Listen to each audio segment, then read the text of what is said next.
Shalom saudara yang kasih Tuhan, senang sekali saya Pendeta Rubin Adi Abraham bisa melayani Anda melalui ibadah ini. Saudara kita baru saja meninggalkan tahun 2025 dan memasuki tahun 2026. Tema kita sepanjang tahun ini adalah The Year of Revival. Kita percaya akan revival, yaitu lawatan Allah ke dunia, bukan hanya ke gereja, tapi juga akan menyentuh dan mengubahkan masyarakat sehingga orang akan bertobat mencari wajah Tuhan dan Tuhan akan memulihkan segala-galanya menjelang kedatangannya untuk kali yang kedua. Tetapi kita tahu goncangan demi goncangan akan datang, tetapi itu akan diimbangi dengan tuaian jiwa yang Tuhan akan lakukan di bumi ini. Nah, karena itu saya ingin membacakan satu bagian ayat firman yang terambil dari Matius 24 ayat 6 sampai 8 dan ayat 14. Demikian. Kamu akan mendengar deru perang atau kabar-kabar tentang perang. Namun berawas-awaslah, jangan kamu gelisah. Sebab semuanya itu harus terjadi. Tetapi itu belum kesudahannya. Sebab bangsa akan bangkit melawan bangsa dan kerajaan melawan kerajaan. Akan ada kelaparan dan gempa bumi di berbagai tempat. Akan tetapi semuanya itu barulah permulaan penderitaan menjelang zaman baru. Ayat 14, dan Injil kerajaan ini akan diberitakan di seluruh dunia menjadi kesaksian bagi semua bangsa.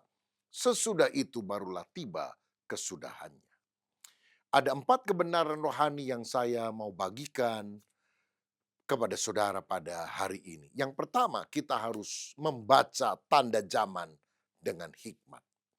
Kita sedang berada pada bagian yang terakhir dari akhir zaman. Kita tahu Tuhan Yesus akan datang untuk kali kedua. Tetapi kita akan memasuki apa yang disebut oleh Alkitab sebagai permulaan penderitaan. Karena goncangan-goncangan bukan hanya dalam skala lokal tapi global terjadi. Saudara, baru saja kita memasuki hari yang ketiga tahun 2026, 3 Januari 2026. Kita mendengar kabar yang mengejutkan. Pasukan elit Amerika Serikat, Delta Force, atas perintah Presiden Donald Trump melakukan aksi penangkapan terhadap Nicolas Maduro, Presiden Venezuela. Ditangkap di istananya, di tempat kediamannya, dia melumpuhkan pasukan penjaga dan kemudian membawanya ke Amerika Serikat sebagai tahanan. Drama ini terjadi hanya kira-kira 2,5 jam. Semua dunia terkejut, terbelalak akan kecanggihan spionase teknologi dan penangkapan Presiden Venezuela ini.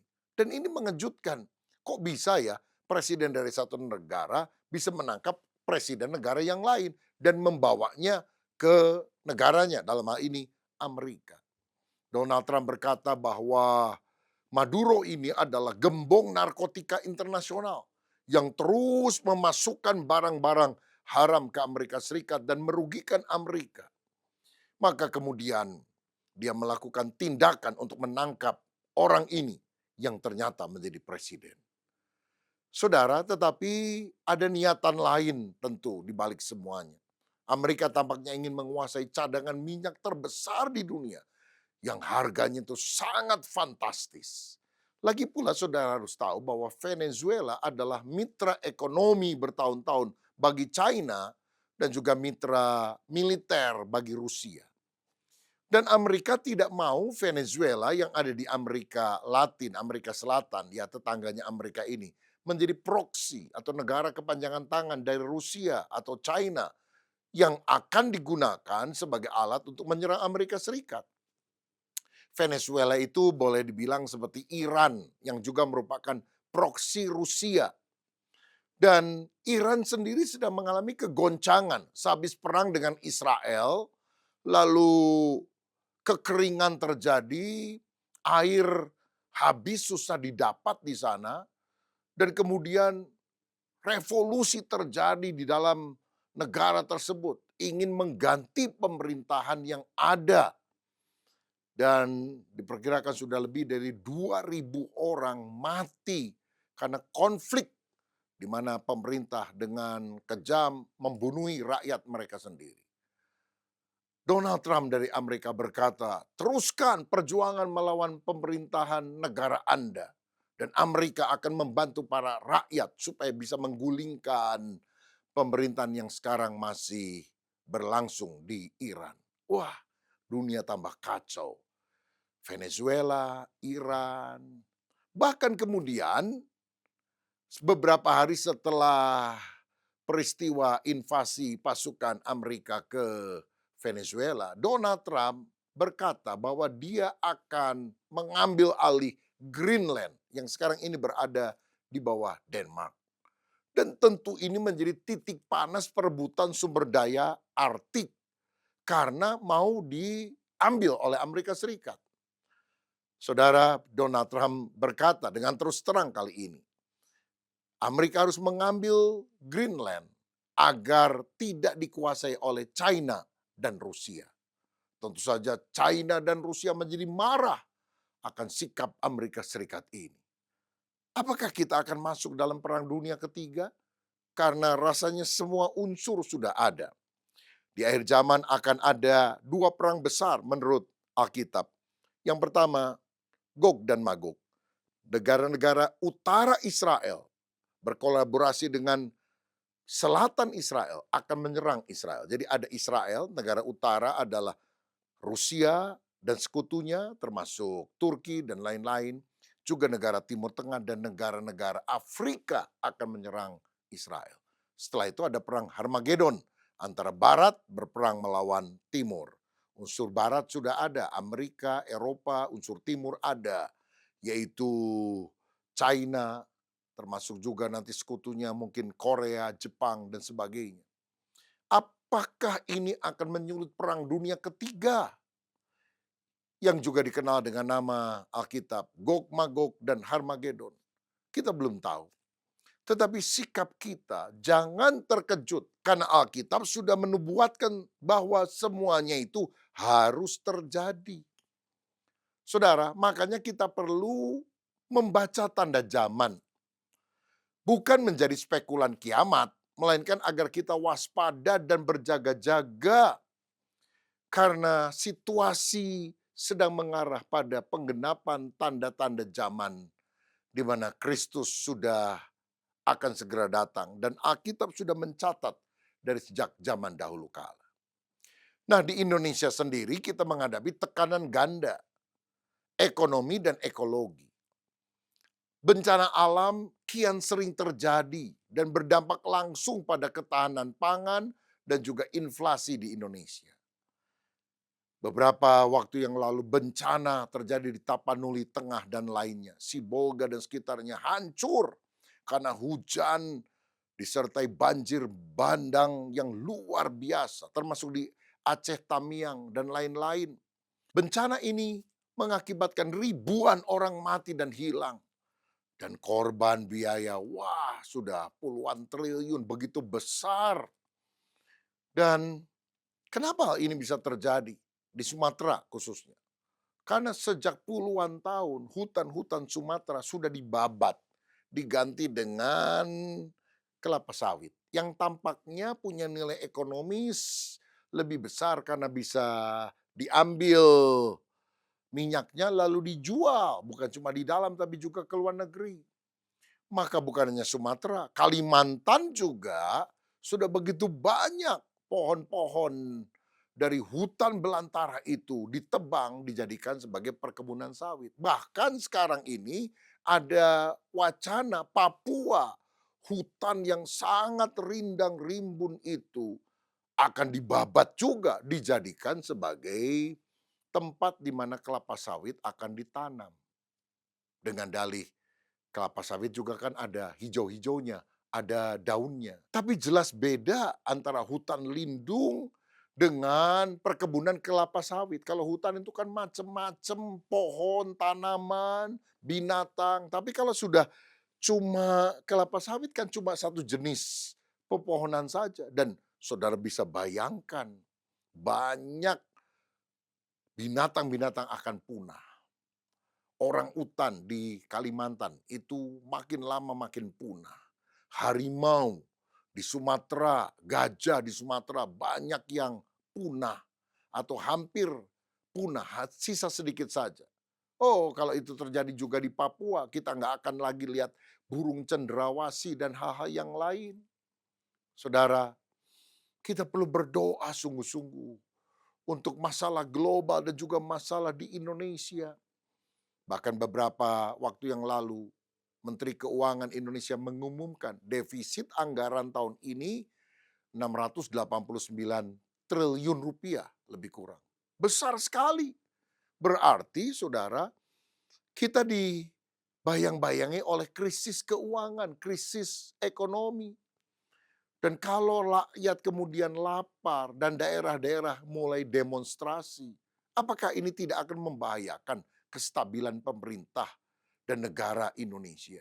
Makanya kita perlu doakan sungguh-sungguh agar pemerintah diberi hikmat, bijaksana, dan kondisi Indonesia juga bisa dipulihkan. Dan saya percaya kalau intervensi ilahi melalui revival terjadi, baru pertolongan Tuhan akan dinyatakan. Karena tidak mungkin manusia bisa menolong. Man's power sangat terbatas. God's power tanpa batas. Tapi saya melihat di dalam Alkitab, kalau kita merindukan revival dan akan ada tuaian jiwa-jiwa, orang-orang akan bertobat percaya kepada Yesus. Biasanya itu dibarengi dengan goncangan. Karena waktu tergoncang, orang merasa tidak lagi hidup di dalam kenyamanan, kemapanan. Dan mereka mulai berpikir bahwa kehidupan ini sementara dan mereka perlu pegangan yang kekal sifatnya. Lalu mereka mencari Tuhan dengan segenap hati. Dan ini juga dicatat dalam Kisah Rasul 2 ayat 19 dan selanjutnya. Dan aku akan mengadakan mujizat-mujizat di atas, di langit, dan tanda-tanda di bawah, di bumi, darah dan api dan gumpalan-gumpalan asap. Ayat 20, matahari akan berubah menjadi gelap, gulita, dan bulan menjadi darah sebelum datangnya hari Tuhan yang besar dan mulia itu. Tapi ayat 21 ada janji di sini. Dan barang siapa yang berseru kepada nama Tuhan akan diselamatkan. Kegoncangan akan terjadi. Tetapi ketika orang mulai berseru kepada nama Tuhan, Tuhan Yesus ampuni dosa saya, tolong saya. Keselamatan kekal Tuhan akan berikan. Makanya kita perlu membaca tanda zaman dan berhikmat sehingga kita tahu pada posisi mana kita berada. Boleh saja kita memulai tahun dan membuat rencana-rencana target ke depan. Tapi kita harus tahu dunia ini sedang berubah. Dunia sedang bergoncang. Orang sedang mempersiapkan diri pada perang dunia ketiga. Biar kita membaca tanda zaman dengan arif bijaksana dan mempergunakan waktu sisa yang ada. Karena hari-hari ini adalah jahat. Yang kedua, kita harus memelihara iman di tengah krisis. Saudara, kalau saya baca kitab Nabi Habakuk dalam Perjanjian Lama, kondisi pada waktu itu agak mirip dengan kondisi kita pada masa ini. Karena pada zaman Habakuk hidup, ada ancaman invasi dari bangsa Kasdim dan juga kegagalan panen total yang dialami oleh orang Israel. Tetapi Habakuk di tengah masa kesulitan yang besar memiliki iman kepada Allah yang melampaui logika. Kalau kita baca dalam Habakuk 3 ayat 16 sampai 18 dikatakan, ketika aku mendengarnya, gemetarlah hatiku mendengar bunyinya, menggigillah bibirku, tulang-tulangku seakan-akan kemasukan sengal dan aku gemetar di tempat aku berdiri. Namun dengan tenang akan kunantikan hari kesusahan yang akan mendatangi bangsa yang bergerombolan menyerang kami. Lihat, kita menantikan hari kesusahan. Ya kita tentu mengharapkan masa depan yang baik. Tetapi kadang-kadang hari kesusahan itu bisa tiba tanpa kita harapkan. Tetapi bagaimana sikap kita ketika kita menghadapi tantangan yang besar yang kita tidak harapkan tentunya. Lihat ayat 17 dan 18. Ini penting. Sekalipun pohon ara tidak berbunga, pohon anggur tidak berbuah, hasil pohon zaitun mengecewakan. Sekalipun ladang-ladang tidak menghasilkan bahan makanan, kambing domba terhalau dari kurungan, dan tidak ada lembu sapi dalam kandang. Namun aku akan bersorak-sorak di dalam Tuhan, beria-ria di dalam Allah yang menyelamatkan aku. Haleluya. Masa sulit bisa datang, Tapi Tuhan ingin kita berdiri sebagai anak-anaknya yang ulet, yang tangguh. Bisa saja krisis dialami sepanjang tahun 2026, tapi ini merupakan ujian untuk melatih otot iman kita. Iman itu seperti otot yang harus dilatih. Kalau mendapatkan beban, tekanan, otot itu makin kuat, makin berkembang karena banyak dilatih. Saudara, jangan biarkan keadaan dompetmu atau bahkan berita di sosial media menentukan sukacitamu. Ingat, Tuhan kita adalah Jehovah Jireh, Allah yang menyediakan segala kebutuhan kita. Nah, berarti kita harus tetap bekerja dengan ulet, tetap semangat, tapi bersandar sepenuhnya pada pemeliharaan ilahi. Jangan mengandalkan kekuatan diri. Dan biarlah kita mengambil sikap ini. Apapun boleh terjadi, aku akan tetap memilih bersyukur. Aku tetap akan memilih bersukacita. Karena aku beriman kepada Allah yang aku percayai. Bukan kepada keadaan dunia yang bisa bergonjang-ganjing. Saudara, mari kita membaca tanda zaman dengan hikmat. Tapi mari kita juga memelihara iman di tengah krisis. Karena Tuhan tetap melindungi, tetap memproteksi orang-orang yang berharap kepada Dia. Bahkan kalau kesulitan, tantangan, makanan, finansial datang, ingatlah hambanya Nabi Elia pernah dipelihara 3,5 tahun. Dengan pertolongan ilahi, di tepi sungai Kerit dia bisa minum. Dan pagi petang, burung gagak datang membawa roti dan daging. Sehingga hamba Tuhan ini bisa terpelihara pada masa sulit. Miliki iman di saat krisis. Yang ketiga, pada masa goncangan semacam ini, ketika kita juga merindukan revival, kita tidak boleh berdiam diri. Tetapi kita harus memberitakan Injil sebagai jawaban. Jawaban atas pergumulan manusia di atas muka bumi ini. Matius 24 ayat 14 berkata, Injil kerajaan akan diberitakan menjadi kesaksian bagi semua bangsa. Baru setelah itu tiba kesudahannya. Di tengah keputusasaan dunia, Injil adalah satu-satunya kabar baik yang tersisa. Yang harus disampaikan kepada banyak orang. Yang disampaikan bukan Injil kenikmatan. Percaya Yesus kamu nggak akan punya masalah. Percaya Yesus kamu akan kaya raya. Bukan itu. Bukan hanya Injil keselamatan. Sehingga kalau engkau percaya Yesus dapat polis asuransi tahan kebakaran di api neraka sampai selamanya. Oh, keselamatan adalah hal yang sangat penting dan kita membutuhkan itu. Tetapi pada akhir zaman beritakan Injil kerajaan. Di mana Yesus jadi raja. Bukan keinginan kita yang terlaksana. Tapi rancangan Tuhan yang sempurna. Yang terlaksana dalam kehidupan kita. Dan sejarah mencatat bahwa kegerakan rohani besar seringkali terjadi di tengah krisis hebat. Pada saat manusia kehilangan pegangan duniawi, secara ekonomi, secara keamanan, mereka mulai mencari pegangan kekal. Dan Yesus berkata, akulah jalan, kebenaran, dan hidup, dan tidak seorang pun sampai kepada Bapa kecuali melalui aku. Maka kita harus melakukan misi di masa sulit ini. Jangan berhenti melayani karena alasan ekonomi, saudaraku. Justru di tahun ini dunia membutuhkan orang-orang percaya yang bergerak memberitakan kabar baik. Dunia membutuhkan gereja yang memberikan solusi, harapan, aktif berbagi kasih. Memberi makan orang-orang yang membutuhkan. Bukan jadi gereja makan-makan, tapi jadi gereja yang memberi makan, menjadi berkat. Maka sikap kita yang benar adalah memberitakan Injil kabar baik tentang Yesus melalui perbuatan nyata. Dan juga dalam perkataan yang menguatkan, baik secara pribadi maupun secara komunitas. Ingatlah Yesus pernah menyampaikan amanat agung, pergilah, jadikanlah semua bangsa muridku. Dan saudara, tahun 2033, oleh banyak gereja besar dan juga lembaga penginjilan dunia, dijadikan sebagai tolok ukur untuk penuntasan amanat agung Yesus. Karena apa? Yesus menyampaikan amanat agung pertama kali sekitar tahun 33 Masehi. Jadi tahun 2033 yang akan datang, itu bukan hari Yesus akan datang, apalagi hari kiamat. Bukan. Tetapi itu adalah peringatan 2000 tahun amanat agung dalam Matius 28 ayat 19 dan 20 disampaikan. Pergilah, jadikan semua bangsa muridku, baptislah mereka dalam nama Bapa dan Anak dan Roh Kudus, dan ajarlah mereka melakukan segala yang kuperintahkan kepadamu. Dan ketahuilah aku menyertai kamu senantiasa sampai akhir zaman.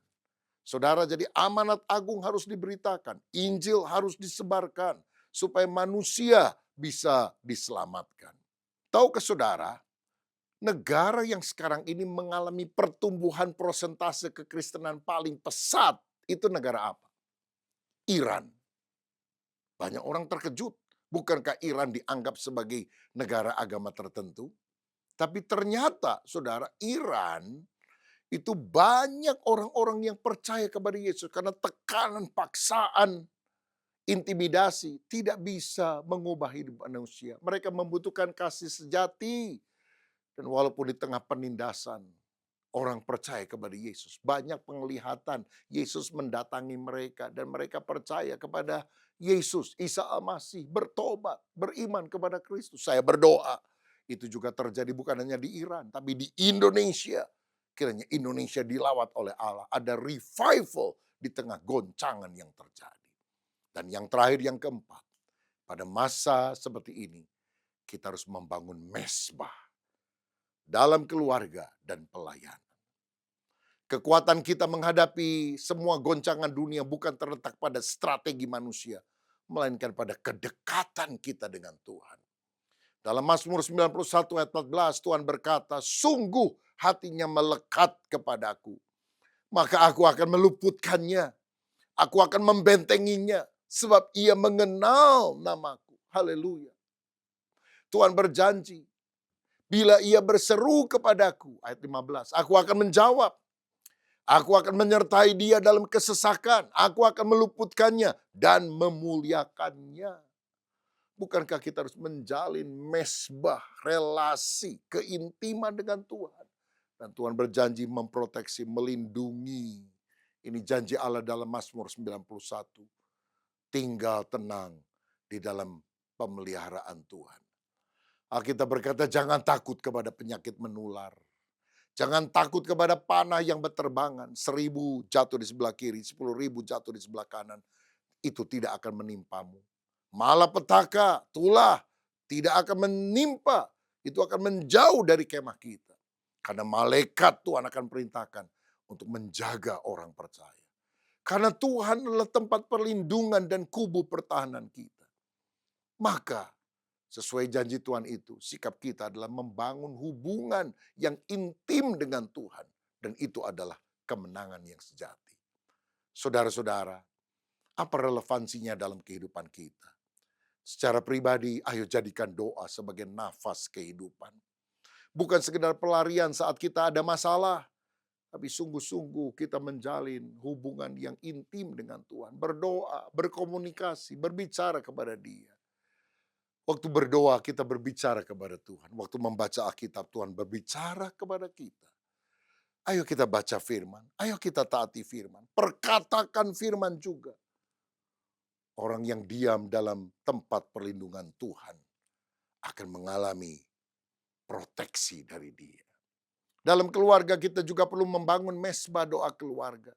Sebab jika keluarga kita kokoh, berdiri teguh dalam Tuhan, goncangan global sekeras apapun tidak akan merobohkan rumah tangga kita. Dalam pelayanan, ayo kita fokus pada jiwa-jiwa. Kita bisa menggunakan teknologi digital untuk menyebarkan kebenaran, bukan ketakutan. Kita harus tetap percaya akan penyertaan Tuhan dan memberitakan kabar baik kepada orang-orang yang ada di sekitar kita. Ayo kita tingkatkan doa korporat, doa bersama. Bukan doa minta-minta berkat, tapi doa syafaat agar jiwa-jiwa diselamatkan. Saudara, jadi tahun ini mungkin penuh goncangan. Tapi bagi kita yang ada di dalam Kristus, ini adalah tahun untuk kita membaca tanda zaman dengan bijak. Ini adalah tahun untuk kita memelihara iman walaupun krisis datang. Ini adalah tahun untuk memberitakan Injil. Karena Injil adalah kekuatan Allah yang sanggup menyelamatkan setiap orang yang percaya. Dan ini adalah tahun untuk kita membangun mesbah. Sebab ketika kita membangun mesbah, kegerakan itu akan terjadi. Tuhan akan melawat umatnya, baik di gereja maupun di masyarakat, bahkan negeri kita juga akan dipulihkan. Dan kalau kita sungguh melakukan 4 hal ini, kita tidak akan menjadi orang Kristen yang cuma bertahan, apalagi ketakutan. Tapi kita akan berkemenangan, menjadi alat kemuliaan Allah yang luar biasa. Saudaraku, mari kita sungguh-sungguh merindukan revival di tengah goncangan. Dunia boleh bergoncang, hanya satu yang tinggal tetap, kerajaan Allah, di mana Kristus menjadi raja yang tetap sampai selamanya. Dan biarlah kita sungguh-sungguh percaya kepadanya. Siapa di antara kita yang mau mengambil komitmen tinggal dalam kerajaan Allah yang tidak tergoncangkan dan sungguh-sungguh berdoa, memberitakan Injil agar di tengah goncangan revival besar, tuaian jiwa, keselamatan Tuhan berikan kepada bangsa kita. Mari taruh tanganmu di dada. Bapa, terima kasih untuk kebenaran firman-Mu. Dunia ini memang bukan sorga.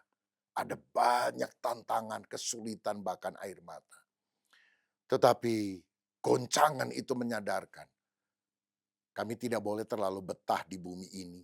Karena rumah kami abadi adalah di dalam kerajaan sorga. Karena itu hari ini ya Tuhan, biar kami memiliki iman yang teguh kepadamu. Kami selalu dekat dengan Tuhan, melekat kepadamu. Hidup mempersiapkan diri menjelang akhir zaman. Dan biar kami ditemukan selalu rajin melayani, memberitakan Injil. Karena kami tahu semuanya akan kami tinggalkan. Tapi hidup kekal kami akan miliki selamanya. Dan apa yang kami lakukan untuk kemuliaan nama-Mu, itu akan menjadi pahala, mahkota bagi kami pada hari kedatangan-Mu. Berkati kami semua, urapi kami. Jadikan kami orang yang berkenan kepada Tuhan. Demi nama Yesus, kami berdoa dan bersyukur. Haleluya. Amin. Tuhan Yesus memberkati.